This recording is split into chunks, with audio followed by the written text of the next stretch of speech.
Hey, what's up everyone, and welcome to our YouTube channel. In this video, I'm going to be showing you how you can use Slack like a pro. Essentially, I'm going to be diving deep into some of the best tips and lessons for using Slack like a pro. By the end of this video, you will not only have learned how to use Slack efficiently and effectively, but you'll also be equipped with all the tools needed to transform your team's communication and productivity. Slack can be an incredibly powerful tool for team collaboration, but if not managed properly, it can quickly become a 3-hour daily time drain. The goal is to harness Slack's power while avoiding its pitfalls, turning it into a tool that enhances our productivity rather than hindering it. So the very first crucial thing is when about to use direct messaging in Slack, you never want to use direct messaging for team communication. And the reason because it leaves no record of the conversation. It also prevents collaboration and it's difficult to scale as your team grows. So reserve direct messages for truly private or personal matters. And for everything else, which should be about 99% of your business communication, you want to use the appropriate Slack channels. This approach ensures transparency, encourages team-wide collaboration, and makes it easier for new team members to get up to speed by having access to historical conversations. And speaking of the channels, let's dive into how to effectively organize and use them. You want to use clear naming conventions. For example, if we have channels like Sales Team for sales discussions,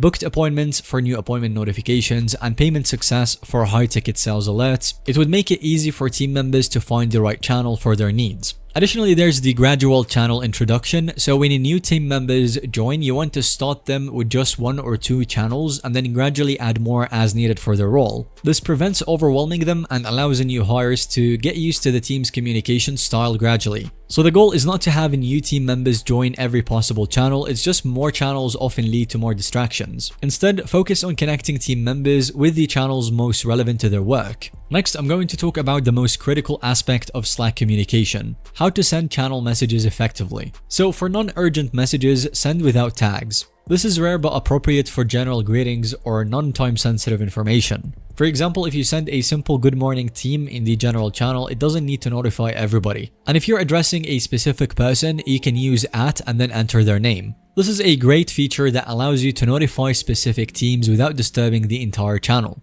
But if you want to notify everybody in the channel, then use @channel. But I highly recommend that you use it sparingly, as this will notify everyone in the channel, and if you overuse it, this can lead to notification fatigue and then cause team members to start ignoring important messages. Always consider the urgency and relevance of your message. So if the group does not need to be notified, then consider sending the messages without a tag. Another thing that I use for channels is that instead of cluttering channels with thank you or understood messages, I would use emojis or react to the message itself. So use a checkmark or eye emoji to acknowledge that you have read and understood a message. This would reduce unnecessary notifications and keeps the channel clean and concise. For example, a simple thumbs up can indicate approval instead of actually writing it out.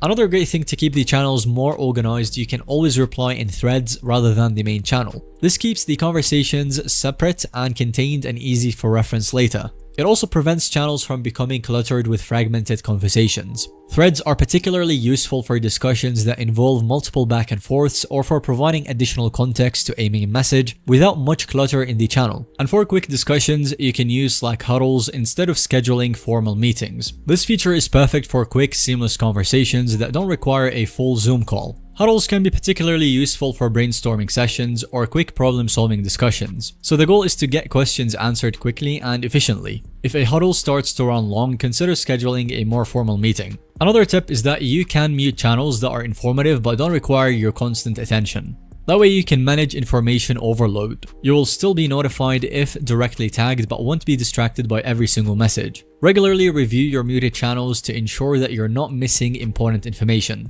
So I usually mute the channels that have high message volume but low relevance to my daily work. And finally, you can use Slack sections to group related channels. For example, you might have sections for marketing, sales, product development, etc. Favorite your most used channels for quick access, as this creates a personalized, efficient Slack experience. A well-organized Slack workspace can save you significant time and reduce cognitive load. By implementing these tips, you can transform your Slack from a potential time sink into a powerful tool for team collaboration and productivity. The goal is to communicate effectively, not constantly. So ultimately, Slack is just a tool, its effectiveness depends on how you use it. With these strategies, you can create a Slack environment that enhances communication, boosts productivity, and supports your team's success. And with that, we will have reached the end of today's video. Thank you so much for watching. If you have found this video to be helpful or informative to watch, then go ahead and give us a like. And don't forget to subscribe to our YouTube channel.